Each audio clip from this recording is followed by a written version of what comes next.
Bonjour et bienvenue dans un nouveau tuto de mon Internet Marketing Master. Aujourd'hui, je vous montre comment vous pouvez utiliser efficacement les filtres en Gmail. Donc, ce qu'on va faire, c'est qu'on va se connecter à notre compte Gmail.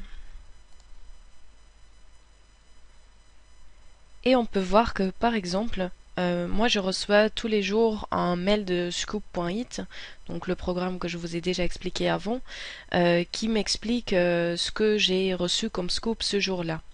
Ce sont des mails que je ne lis pas tous les jours, comme vous pouvez voir, et que j'aimerais ne plus avoir dans ma boîte mail.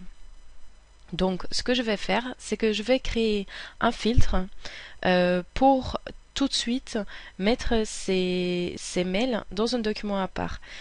Donc dans un fichier ici sur le côté, ce qui va permettre de ne pas avoir tous ces mails inutiles dans la boîte mail, donc dans la boîte de réception, mais de garder les mails quand même si jamais je veux les lire. Donc par exemple, ça c'est celui-là. Je vais faire plus filtrer les messages similaires. Et par contre, je vais filtrer selon l'objet. Donc l'objet est your scoop.it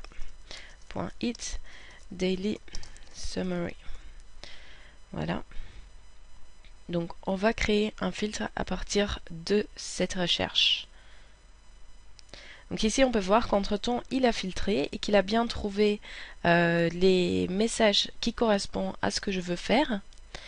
Et donc je vais faire que je ne veux pas les afficher dans la boîte de réception et je veux marquer comme lu parce que j'ai pas besoin de les lire tout le temps, et je veux appliquer un libellé. Donc c'est-à-dire qu'en fait dans Gmail on utilise plutôt des libellés que des fichiers, mais ce qui va permettre de ne plus les avoir dans la boîte de réception, mais de les avoir dans un fichier qui n'est pas un vrai fichier mais un libellé, par exemple Scoopit.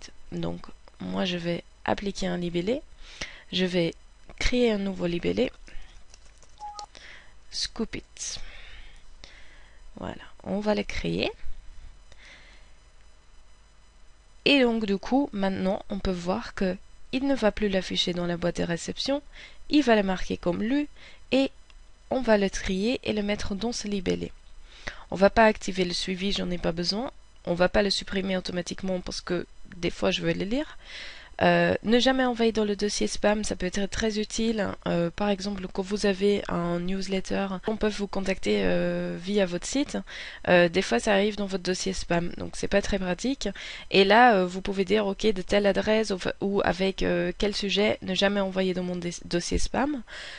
Toujours marquer comme important, par exemple les mails de PayPal, les mails de justement de votre service client. Moi, je vais appliquer également ce filtre aux 12 correspondant à cette conversation. Voilà.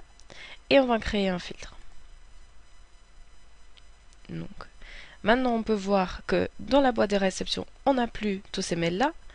Et qu'ici, on a un dossier qui s'appelle Scoopit. Donc, dossier, on se comprend, donc un libellé qui s'appelle Scoopit, et donc du coup automatiquement ces mails là ils vont être mis à part. Voilà, ça c'était le tuto d'aujourd'hui, merci beaucoup et laissez-moi un commentaire. Au revoir.